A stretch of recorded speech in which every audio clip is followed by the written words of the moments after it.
Hello, তোমরা কেমন আছো বন্ধুরা? আশা করি ভালোই আছো, সুস্থ আছো। যা ঠান্ডা পড়েছে তাতে মাও বেশ ঢাকাঢুকি নিয়েছিল।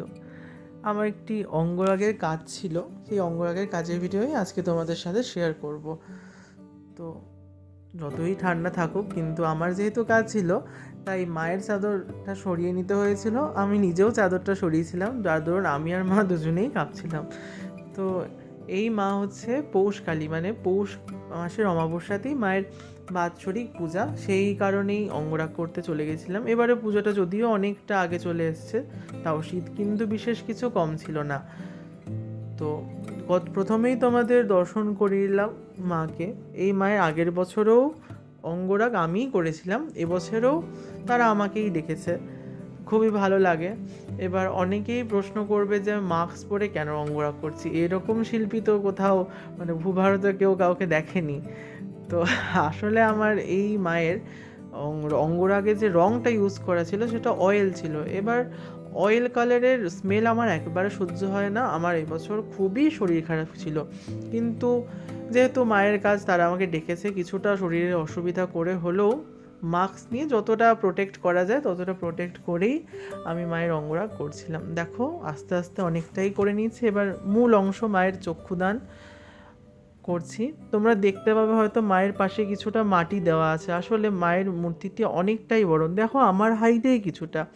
তো হাতটা কিছুটা খারাপ হয়ে গেছিলো, মানে নড়ছিল। তো রং করতে গেলে টুকটাক মাটির কাছে শিখতে হয়। তো এই যেটুকু শেখা গেছে সেইটুকু বিদ্যা দিয়েই হাতটা বেশ জোড়া লাগিয়ে দেওয়া হয়েছিল যাতে না নড়ে। এই বলতে বলতে দেখো তোমাদের সাথে অনেকটাই অঙ্গরাগ হয়ে গিয়েছে।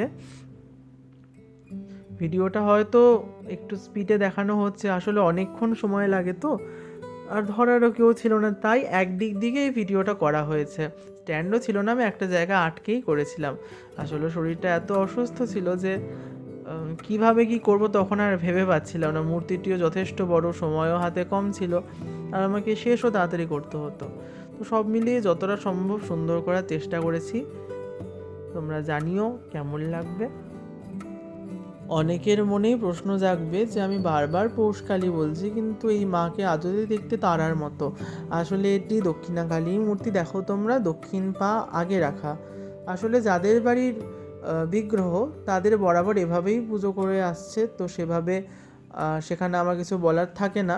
তো আমি যতটা পারছিলাম সুন্দর করে মাকে অঙ্গরাগ করে ফেলছিলাম। বলছি যে আমরা করি, কিন্তু আদতেও মা নিজের রং নিজেই করিয়ে নেন।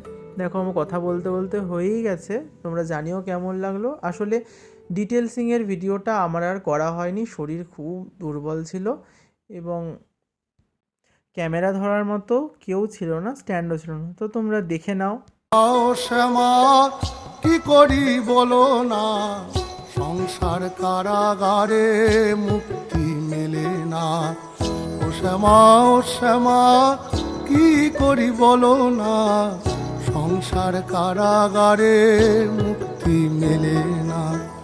কাটে না মায়াবেরি কাটে না, তরণী দাঁড়ায় খাটে পারানি জোটে না। কামনা বাসনা পিছু তো ছাড়ে না, বৃথা কাল গেল কালি হলো না।